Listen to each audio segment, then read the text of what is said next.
തുടർച്ചയായ അഞ്ചാം ദിവസവും ഇറാനിലേക്ക് യുഎസ് ആക്രമണം. നിരവധി നഗരങ്ങളിൽ സ്ഫോടനങ്ങൾ റിപ്പോർട്ട് ചെയ്തു. 35 പേർ മരിച്ചു, 300-ലധികം പേർക്ക് പരിക്കേറ്റു. ഹോർമുസ് കടലിടുക്കിലെ യുഎസ് ഉപരോധം മറികടക്കാൻ ശ്രമിച്ച ഇറാനിയൻ എണ്ണ ടാങ്കർ യുഎസ് സെൻട്രൽ കമാൻഡ് തകർത്തു. ഗൾഫ് രാജ്യങ്ങളിലേക്ക് പ്രത്യാക്രമണം ഇറാൻ നടത്തി. ചർച്ചയിലേക്ക് മടങ്ങി വന്നില്ലെങ്കിൽ കനത്ത ആക്രമണം നടത്തുമെന്ന് Donald Trump. Iran, the Islamic Republic of Iran, is not happy right now. Should have been done 47 years ago. Should have been done at least during the 47-year period. And it wasn't. Other presidents didn't do what was right. They should have done it a long time ago. It would have been much easier. And they want to settle so badly. They don't like what we're doing. And they do want to settle. We'll find out whether or not we settle with them or we just finish it off. But I want to thank Secretary of War Pete Hegseth. He's been amazing. Pete, thank you very much. Great job. Ajay സ്ഥാപിച്ചുകൊണ്ട് വിശദാംശങ്ങളുമായി. അജയ്, 5 ദിവസങ്ങൾ തുടർച്ചയായ ആക്രമണങ്ങൾ, ഇറാനെ പെട്ടെന്ന് തോൽപ്പിക്കുമെന്ന് ട്രംപിന്റെ പ്രഖ്യാപനം വരുന്നു. ഇങ്ങനൊരു സാഹചര്യത്തിൽ ഇറാന്റെ തിരിച്ചടി എങ്ങനെ വേണം കണക്കാക്കാൻ? ഇറാൻ ശക്തമായി തന്നെ തിരിച്ചടിക്കുകയാണ്. ഗൾഫ് രാജ്യങ്ങളിലേക്ക് പ്രത്യാക്രമണം രൂക്ഷമായിട്ട് തന്നെ ഇറാൻ നടത്തിയിട്ടുണ്ട്. ബഹ്റൈൻ, കുവൈറ്റ്, ജോർദാൻ എന്നീ രാജ്യങ്ങളിലാണ് നിലവിൽ ഇതുവരെ വിവിധ ആക്രമണങ്ങൾ സ്ഥിരീകരിച്ചിട്ടുള്ളത്. എന്നാൽ ഈ ആക്രമണങ്ങളൊന്നും അവർ ഉദ്ദേശിച്ച സ്ഥലങ്ങളിൽ ഹിറ്റ് ചെയ്യപ്പെട്ടിട്ടില്ല എന്നാണ് വിവരമുള്ളത്. അതത് രാജ്യങ്ങളുടെ വിദേശകാര്യ മന്ത്രാലയങ്ങൾ ഇറാന്റെ മിസൈൽ ആക്രമണങ്ങൾ ചെറുത്തതായിട്ടാണ് വാർത്താക്കുറിപ്പ് പുറത്തിറക്കിയിട്ടുള്ളത്. എന്നാൽ ഇറാൻ പറയുന്നത് ജോർദാനിലെ അസ്രാഖ് എന്ന് പറയുന്ന ഒരു എയർബേസ് ആക്രമിച്ച് തകർത്തു എന്നും അതുപോലെ തന്നെ കുവൈറ്റിലുള്ള അലി അൽ സലീം എയർബേസ് തങ്ങൾ ആക്രമിച്ചു എന്നുമാണ്. ഇത് രണ്ടും അമേരിക്കയുടെ 2 എയർബേസുകളാണ്. ഇവിടങ്ങളിൽ ആക്രമണം നടത്തി വിവിധ നാശനഷ്ടങ്ങൾ വരുത്താനായി എന്നാണ് IRGC പുറത്തിറക്കിയിട്ടുള്ള ഒരു പ്രസ്താവനയിൽ വ്യക്തമാക്കുന്നത്. അതുപോലെ തന്നെ IRGC പറയുന്ന മറ്റൊരു കാര്യം, അമേരിക്കയുടെ ഒരു MQ-9 ഡ്രോൺ തകർത്തതായിട്ടും പറയുന്നുണ്ട്. US ഇപ്പോൾ തുടർച്ചയായിട്ടുള്ള 5ാം ദിവസമാണ് ഇറാനിലേക്ക് വിവിധ ആക്രമണങ്ങൾ നടത്തുന്നത്. പ്രധാനമായിട്ടും ഇറാന്റെ തെക്കൻ മേഖലകൾ കേന്ദ്രീകരിച്ചായിരുന്നു ആക്രമണം. എന്നാൽ സെംനൻ വിമാനത്താവളം പോലെ ഇറാന്റെ വടക്കൻ മേഖലകളിലുള്ള ചില പ്രവിശ്യകളിൽ കൂടി ആക്രമണം നടന്നതായിട്ട് റിപ്പോർട്ടുകളുണ്ട്. ഈ സെംനൻ വിമാനത്താവളത്തിൽ ചെറിയ നാശനഷ്ടങ്ങൾ ഉണ്ടായതായിട്ടാണ് ഇറാനിയൻ മാധ്യമങ്ങൾ നിലവിൽ റിപ്പോർട്ട് ചെയ്യുന്നത്. അല്ലാതെ ആക്രമണങ്ങൾ സ്ഥിരീകരിച്ചിട്ടുള്ളത് ഖേഷൻ ദ്വീപ്, അതുപോലെ ബന്ദർ അബ്ബാസ്, ഛബഗർ, അതുപോലെ ഖൊറാമാബാദ് എന്നീ പ്രദേശങ്ങളിലാണ്. ഇതുവരെ ഇറാന്റെ ആരോഗ്യ മന്ത്രാലയം 35 മരണങ്ങൾ ഈ ആക്രമണങ്ങളിൽ സ്ഥിരീകരിച്ചിട്ടുണ്ട്. 300ഓളം പേർക്ക് പരിക്കേറ്റതായിട്ടാണ് ഇതുവരെ വിവരമുള്ളത്.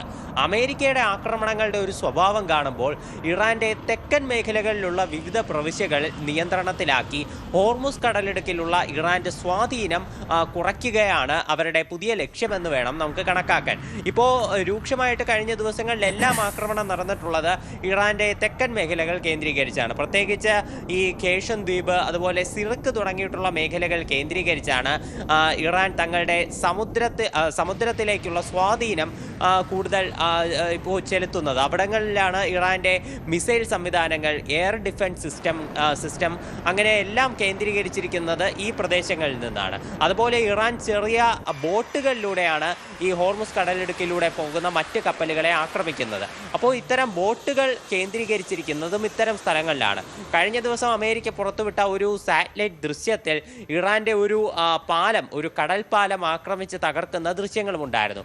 അപ്പോൾ ഈ സമുദ്രത്തിലേക്ക് ഇറാന്റെ ശക്തി കേന്ദ്രീകരിക്കുന്ന മേഖലകളിലേക്ക് US-ന്റെ സ്വാധീനം കൊണ്ടുവന്ന് ഹോർമുസ് കടലിടുക്കിൽ ഇറാന്റെ ഒരു ശക്തി ക്ഷയിപ്പിക്കുക, അതാണ് നിലവിലെ ആക്രമണങ്ങളുടെ ഉദ്ദേശമെന്ന് വേണം നമുക്ക് മനസ്സിലാക്കാൻ. എന്നാൽ US ഇത്തരത്തിൽ ഔദ്യോഗികമായി പറഞ്ഞിട്ടില്ല. ഇറാനെ പൂർണ്ണമായി തകർക്കുകയാണ് തങ്ങളുടെ ലക്ഷ്യമെന്നാണ് US ഇപ്പോഴും വ്യക്തമാക്കുന്നത്. ട്രംപ് പറയുന്നത് ഇറാൻ എത്രയും വേഗം ചർച്ചയ്ക്ക് തയ്യാറാകണം, ഇല്ലെങ്കിൽ അവരെ പൂർണ്ണമായി നശിപ്പിക്കുമെന്നാണ്. ഇപ്പോൾ കഴിഞ്ഞ ദിവസം മാധ്യമങ്ങളെ കണ്ടപ്പോഴും അദ്ദേഹം ഇതേ കാര്യം തന്നെയാണ് പറയുന്നത്. മറ്റ് US-ന്റെ നയതന്ത്ര ഉദ്യോഗസ്ഥരാണെങ്കിലും ഇറാൻ ചർച്ചയ്ക്ക് തയ്യാറാകണം എന്നുള്ള ഒരു വാദത്തിൽ തന്നെയാണ്. പക്ഷേ ഇറാന്റെ വിദേശകാര്യ വക്താക്കൾ എല്ലാവരും ഒരേ സ്വരത്തിൽ വ്യക്തമാക്കുന്നത് അമേരിക്കയാണ് നിലവിലുള്ള ധാരണാപത്രത്തിന്റെ ലംഘനം നടത്തിയത്. അമേരിക്ക ധാരണാപത്രത്തെ ഒട്ടും തന്നെ ബഹുമാനിച്ചിട്ടില്ല. അതുകൊണ്ട് തങ്ങൾ ചർച്ചയിൽ ഇപ്പോൾ നിലവിൽ ചർച്ചയ്ക്ക് തയ്യാറാകുന്നില്ല. അതൊരു ചോദ്യമാണല്ലോ. കാരണം പ്രധാനമായിട്ട് ഇപ്പോൾ ഖമനേയിയുടെ സംസ്കാര ചടങ്ങിൽ ഉൾപ്പെടെ ട്രംപ് ആദ്യം പറഞ്ഞിരുന്ന കാര്യം, ഞങ്ങൾ അവരെ ശല്യപ്പെടുത്തില്ല, ഒരു സീസ് ഫയർ പോലെയാണ് എന്നതാണ് പറഞ്ഞത്. പക്ഷേ അങ്ങനെ സംഭവിച്ചില്ല. അമേരിക്ക ആക്രമണം നടത്തുന്ന ഒരു സാഹചര്യവും ഉണ്ടായിരുന്നതാണ്. ഇറാൻ്റെ ശക്തമായ പ്രൊട്ടസ്റ്റൊക്കെ നമ്മൾ ആ സമയത്തും കണ്ടിരുന്നതാണ്. പക്ഷേ അമേരിക്ക ആക്രമണം നടത്തിയിരുന്നു. അപ്പോൾ ഇറാൻ്റെ ഈ വാദം അത് എങ്ങനെ വിലയിരുത്തണം എന്നുള്ള സ്വാഭാവികമായ ചോദ്യം നിൽക്കുകയാണ്. കാരണം ആക്രമിക്കില്ല എന്ന് പറഞ്ഞ ട്രംപാണ് പിന്നീട് ആക്രമിക്കുകയും ചെയ്യുന്ന സാഹചര്യവും ഹോർമുസ് പിടിച്ചെടുക്കാനുള്ള ശ്രമങ്ങൾ നടത്തുകയും പിന്നീട് അത് ഇല്ലാണ്ടായി പോകുന്നൊരു സാഹചര്യം ഉണ്ടായത്. തീർച്ചയായിട്ടും അമേരിക്ക ആ ഒരു ഘട്ടത്തിൽ പ്രധാനമായിട്ടും ഖമനയുടെ സംസ്കാര ചടങ്ങ് നടക്കുന്ന സമയത്ത് ഇറാന്റെ ഉൾപ്രദേശങ്ങളിലേക്ക് ഒരിക്കലും ആക്രമണം നടത്തില്ല. ആ സമയത്ത് ഈ സംസ്കാര ചടങ്ങുകളെല്ലാം പൂർത്തിയാകട്ടെ, അതിനുശേഷം ചർച്ചകൾ പുനരാരംഭിക്കാം എന്നാണ് അമേരിക്ക പറഞ്ഞിരുന്നത്. പക്ഷേ ഹോർമുസ് കടലിടുക്കിൽ ഇറാൻ ചില കപ്പലുകളെ ആക്രമിച്ചു എന്ന് വാദമുന്നയിച്ചുകൊണ്ടാണ് അമേരിക്ക ഇറാനിലെ വിവിധ പ്രദേശങ്ങൾ ആക്രമിക്കുന്നത്. ഇത് ഒരു വലിയ പ്രകോപനമായി കണ്ടുകൊണ്ടാണ് ഇറാൻ നിലവിൽ ചർച്ചകളിൽ നിന്ന് പിന്നോട്ട് പോകുന്നത് എന്ന് നമുക്ക് കാണാൻ സാധിക്കും. എന്തായാലും ഹോർമുസ് കടലിടുക്കിൽ അമേരിക്ക മുൻപ് പറഞ്ഞതുപോലെ തന്നെ അവരുടെ ഉപരോധം നിലവിൽ വന്ന് കഴിഞ്ഞിട്ടുണ്ട്. അതിൻ്റെ ഒരു തെളിവ് തന്നെയാണ് ഒരു ഇറാനിയൻ എണ്ണ ടാങ്കർ അമേരിക്ക ആക്രമിച്ച് തകർത്തത്. ഈ ടാങ്കറിൽ നിലവിൽ ആളുകളൊന്നും ഇല്ലായിരുന്നില്ല. ഒരു ഒഴിഞ്ഞ ടാങ്കറാണ് അമേരിക്ക ആക്രമിച്ച് തകർത്തതെന്നാണ് വിവരം. US സെൻട്രൽ കമാൻഡാണ് ആക്രമണങ്ങൾക്ക് നേതൃത്വം നൽകിയത്. നിലവിലെ വേവ് ഓഫ് അറ്റാക്ക് തങ്ങൾ നിർത്തുന്നു എന്നാണ് US സെൻട്രൽ കമാൻഡ് വ്യക്തമാക്കിയിട്ടുള്ളത്. ഇതിൽ ഈ ആക്രമണങ്ങളിൽ ഇറാന്റെ എയർ ഡിഫൻസ് സിസ്റ്റങ്ങളും അവരുടെ മിസൈൽ സംവിധാനങ്ങളും എല്ലാം തകർക്കാനായെന്നാണ് നിലവിൽ സെൻട്രൽ കമാൻഡ് അവകാശപ്പെടുന്ന ഒരു കാര്യം. എന്തായാലും ഈ ആക്രമണങ്ങൾ കടുത്തത് കാരണം ക്രൂഡ് ഓയിൽ വിലയിൽ ചെറിയ മാറ്റമുണ്ടായിട്ടുണ്ട്. ക്രൂഡ് ഓയിൽ വില നേരിയ തോതിൽ കൂടിയിട്ടുണ്ട്. ഇപ്പോൾ നിലവിൽ $85.28 പെർ ബാരൽ എന്നുള്ള നിലവാരത്തിലാണ് ക്രൂഡ് ഓയിലിന്റെ വില നിൽക്കുന്നത്. നേരത്തെ യുദ്ധം ഒരു സമാധാന കരാർ അല്ലെങ്കിൽ ഒരു ധാരണാപത്രമൊക്കെ ഒപ്പിട്ട സമയത്ത് ക്രൂഡ് ഓയിലിന്റെ വില $69, $68 ആ ഒരു നിലവാരത്തിലേക്കൊക്കെ എത്തിയിരുന്നു. പക്ഷേ ട്രംപ് അവകാശപ്പെടുന്നത് നിലവിൽ ഇറാനെതിരെ ഒരു താൽക്കാലികമായി ഒരു ആക്രമണങ്ങൾ തങ്ങൾ തുടങ്ങിയത് കാരണമാണ് ക്രൂഡ് ഓയിൽ വില ഇത്തരത്തിൽ മുകളിലേക്ക് പോയത്. എന്നാൽ അതിൽ ആരും ഭയപ്പെടേണ്ടതില്ല. ക്രൂഡ് ഓയിൽ വില ആദ്യഘട്ടത്തിൽ $300 വരെ ഉയരുമെന്നുള്ള പ്രവചനങ്ങളുണ്ടായിരുന്നു. പക്ഷേ അത് സംഭവിച്ചില്ല. ഇപ്പോൾ നിലവിലുണ്ടായിട്ടുള്ള വർധനവ് ഉടൻ തന്നെ കുറയും എന്നതാണ് ട്രംപിൻ്റെ ഒരു പ്രഖ്യാപനം. പക്ഷേ പല വിദഗ്ധരും ചൂണ്ടിക്കാട്ടുന്നത് നിലവിലുള്ള സംഘർഷങ്ങൾ ഈ രീതിയിൽ പോവുകയാണെങ്കിൽ മുൻപത്തേതിന് സമാനമായിട്ട് ക്രൂഡ് ഓയിൽ വില $100 കടക്കും അതാണല്ലോ ട്രംപിന്റെ പ്രസ്താവന. അത് തന്നെയാണല്ലോ, ക്രൂഡ് ഓയിൽ വിലയിൽ മാറ്റം ഉണ്ടാവില്ല, അത് ഉയരില്ല എന്നത് പറയുന്നു. നേരത്തെയുള്ള സാഹചര്യമൊക്കെ അതിഭീകരമായിരുന്നു, നമുക്കറിയാം. പക്ഷെ അങ്ങനെ ഒരു സാഹചര്യം ഇല്ല എന്ന് പ്രസിഡന്റ് പറയുമ്പോൾ ആ സാഹചര്യത്തെ നമുക്ക് വീണ്ടും ട്രംപിന്റെ പല വാക്കുകളും പിന്നീട് മാറിപ്പോയിട്ടുണ്ട്. അതിലെ ഒരു വാക്കായിട്ട് തന്നെ ഇത് കണക്കാക്കണോ, അതോ ഇത് പ്രാക്ടിക്കലി പോസിബിൾ ആണോ എന്നുള്ള ചോദ്യം സ്വാഭാവികമായിട്ട് വരുള്ളൂ. കാരണം യുദ്ധം ഇങ്ങനെ കടുക്കുന്ന ഒരു സാഹചര്യത്തിൽ അങ്ങനെ ക്രൂഡ് ഓയിൽ വില ഉയരാതെ പിടിച്ചു നിർത്താൻ മാത്രം കഴിയുമോ എന്നുള്ള സ്വാഭാവികമായ ചോദ്യമുണ്ട്.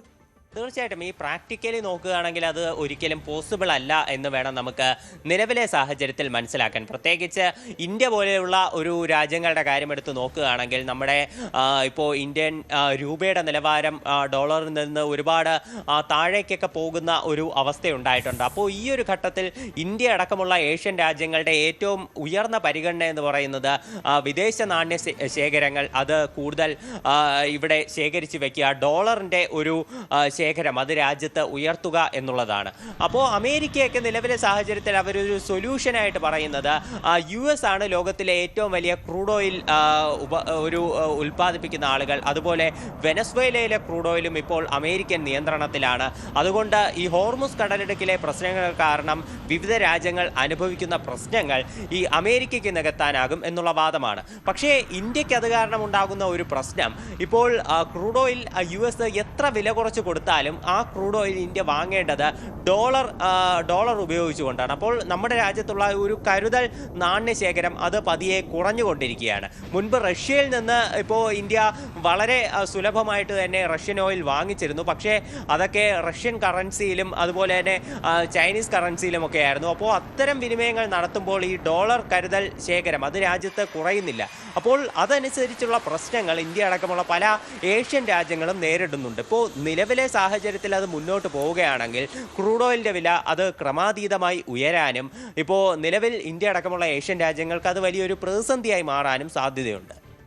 ശരി, വ്യക്തമാണ്. അങ്ങനെ ഒരു സാഹചര്യത്തിലേക്കാണ് പോകുന്നത്. തുടർച്ചയായ 5-ാം ദിവസവും ആക്രമണങ്ങൾ നടത്തുകയാണ് അമേരിക്കയുടെ ഭാഗത്തു നിന്നും ഇറാന്റെ ഭാഗത്തു നിന്നും. ശക്തമായ തിരിച്ചടി സംഭവിക്കുമ്പോൾ ക്രൂഡ് ഓയിൽ മാറ്റം ഉണ്ടാവില്ല, ഇറാനെ എത്രയും വേഗം തോൽപ്പിക്കും, ഡിഫീറ്റ് ചെയ്യുമെന്നാണ് ട്രംപിന്റെ വാചകത്തിൽ നിന്നും മനസ്സിലാക്കാൻ കഴിയുന്നത്. പക്ഷേ ക്രൂഡ് ഓയിൽ വിലയിൽ മാറ്റം ഉണ്ടാകില്ല എന്ന് ട്രംപ് പറയുമ്പോൾ അതങ്ങനെ ഒരു സാഹചര്യം, അങ്ങനെ ഒരു പോസിബിലിറ്റി എന്ന് പറയുന്നത് വളരെ കുറവാണ് എന്ന് വേണം മനസ്സിലാക്കാൻ. അജയ് സുധാ ബിജുവാണ് വിശദാംശങ്ങൾ നൽകിയത്.